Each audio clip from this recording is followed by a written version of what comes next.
This right here is a 16 quart container, I believe. Oh, absolutely not. 5.2 right there. 5.2 quart container. And in it, we have some amazing little creatures that we ordered. I don't know if you all can see any of them right now, which you clearly can't. So why don't we open one of the caves so you all can take a little peek at what's under there. And I don't see it. I hope it wasn't under that rock. Doesn't seem like it. Let me find where one is.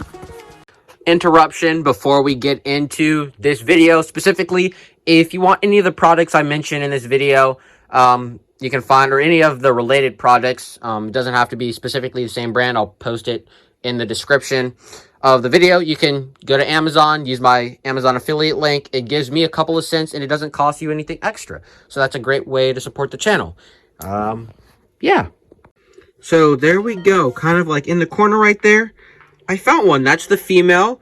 And what we got are Mexican Dwarf Crayfish. Obviously, they're nothing extremely rare. But I've been doing some research on them, and I think they're a fascinating... Oh, there's the male. I think they are a fascinating little crayfish species that doesn't get too big. There he is. You can kind of see him a little better there. Oh, there he goes. Like I was saying, I think they're a fascinating little crayfish species that I would like to work with. So, let me talk a little about the plan. So, currently, I simply have this pair, this one male, this one female, and I'm doing my best to keep them. I haven't kept crustaceans or anything like that in the past. Really, the only thing I've attempted to keep are those glass shrimp that you can buy, as well as find in many freshwater ecosystems. And so I'm kind of new to learning this whole crustacean thing. So to assist me with that, I got a couple of items which aren't necessary for keeping crustaceans, but obviously help someone that's a beginner like me. So first thing I got was this shrimp essential. It doesn't matter really what brand you get. I just got the Aqueon because I could order it off Amazon and it came with 2-day shipping. But anyway, this has all of basically the minerals and things that you need for shrimp. I live in South Carolina, so our water is soft and it doesn't have a lot of minerals in it. So I definitely need this to help balance the minerals in the water so the shrimp can properly molt. Anytime I've kept grass shrimp in the past, they have died because of the molting. So in this tank, I had some grass shrimp in that one when it wasn't completely destroyed like it is now, as well as in that one previously before adding this stuff. All the shrimp that I've had previously have died simply by not being able to molt properly. And so with this, it basically adds all the minerals they're going to need to molt properly. And so that's why I got that. The next thing I did was get some pH down. Obviously, they don't need it because they're very adaptable animals, but generally they like a neutral pH, and my pH is kind of high, usually in the 8s or the 9s, closer to that 9 markish area. And so I need that to bring it down to, you know, around 7, 7.1, 7.2, around that area.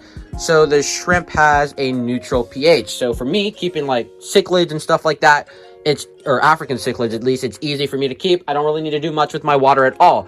But for crustaceans, especially one from Central America, like these Mexican dwarf crayfish, it's good to bring the pH down to keep it at a neutral level.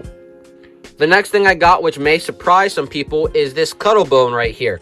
Now, this also brings up the mineral levels in the water, as well as it provides a instant boost in calcium that the shrimp can eat if they know they're going into molt and need some more calcium. So there's just bits and pieces of it sprinkled in here so the shrimp can kind of filter off of it. I also put it in here. I think there's a bigger piece actually in here that's still visible that hasn't completely dissolved. Unless the shrimp and stuff got to it and it already dissolved, which it looks like it has. I can't find it in here.